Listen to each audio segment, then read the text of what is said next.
Hello, everyone. Thanks for joining me again at the Figuring It Out at 50 Erica Hayes version. I appreciate you joining me.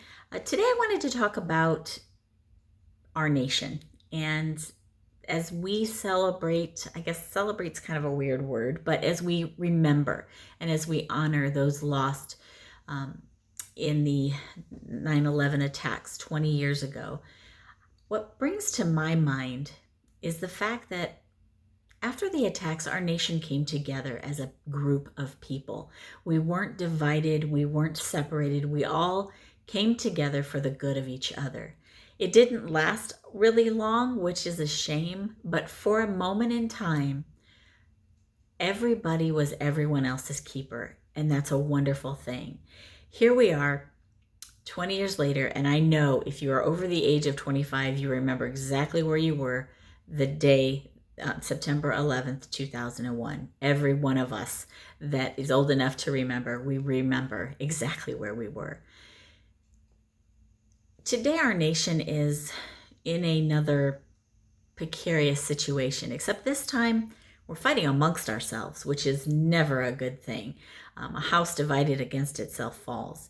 And I'm not a political person, and those that know me, I kind of live under a rock. I'm not much of a news watcher.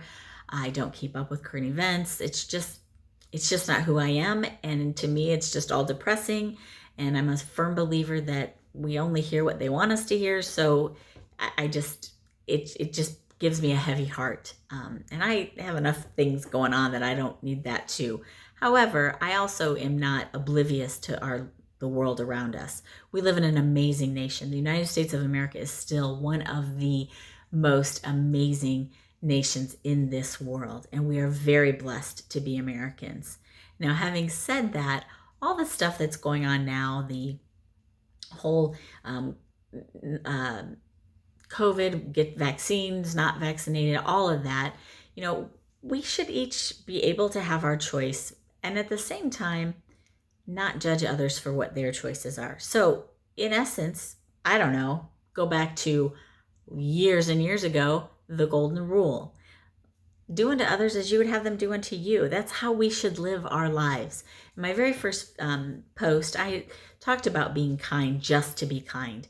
A lot of people were kind after 9/11 because it was a tragedy and we felt empathy and we felt sorry. Why not just be kind to be kind, right? So if each one of us treated each other the way we wanted to be treated, we wouldn't have all of this infighting. If this nation, it was one big family, wow, would they'd have some dysfunction in it.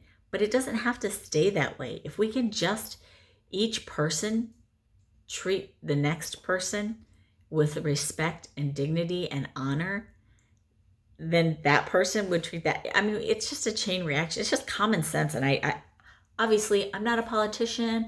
I'm not somebody who even remotely is in that world, but it seems pretty simple that if we would just treat others how we wanted to be treated and just be kind to one another.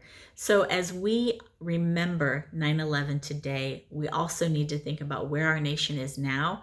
And those of you who believe in prayer need to be praying for the healing of this nation.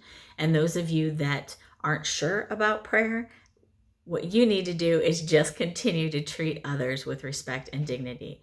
And I wish for you wonderful things. I hope that you all have a great week, but at the same time, I hope that you do think about someone else this week and do something that encourages and blesses someone else. Let's all just pay it forward and live the golden rule.